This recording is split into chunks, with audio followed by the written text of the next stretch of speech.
Alright, join me as we make fresh marinara sauce and meatballs from scratch. First off, we're going to go ahead and start chopping up our vegetables and our herbs. We've got some fresh garlic coming out here. We're going to dice that up very finely. And then we will end up dicing up a sweet onion as well as a shallot, which we will be adding to our meatball mix.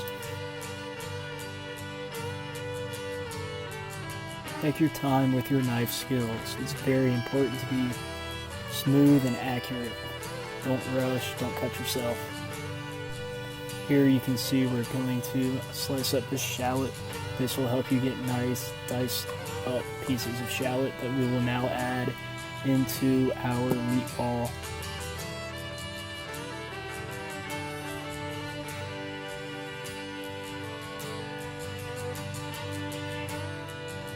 Alright, now you will see a bowl here. I've got about 1.5 pounds of ground beef. I will now break 2 eggs into this bowl and we will start our mixture for our fresh scratch meatballs. You'll want to dump a handful of those shallots into the bowl, and now we're going to add dry spices, salt, pepper. You can add onion and garlic powder if you'd like. I like to add some Italian breadcrumbs as well. It gives you a little bit of extra texture and flavor.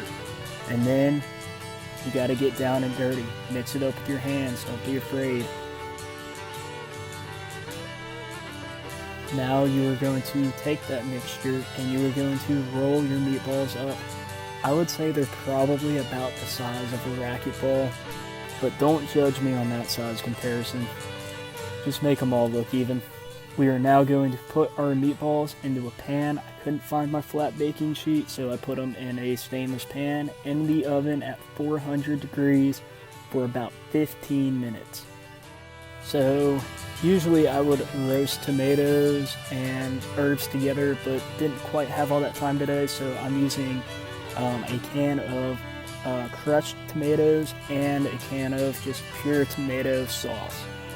We're going to doctor this up, so do not worry. Next, we're going to make sure we have our pan hot, olive oil in, and we're going to saute our sweet onion until they're translucent, and then we're going to add in our garlic and basil mixture to that same pan. Saute them, let those flavors mesh together. Keep them moving. Stainless likes to get hot and stuff will stick. The more you keep it moving, you'll get a nice even saute on all of your onions, garlic, and basil.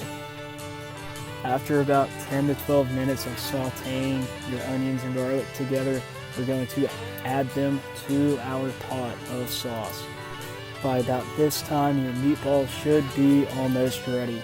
Go ahead and pull those out of the oven and get ready to add them to that pot of sauce. And now we're going to let this sauce simmer for several hours throughout the afternoon on low heat and let those flavors all mesh together very, very nicely.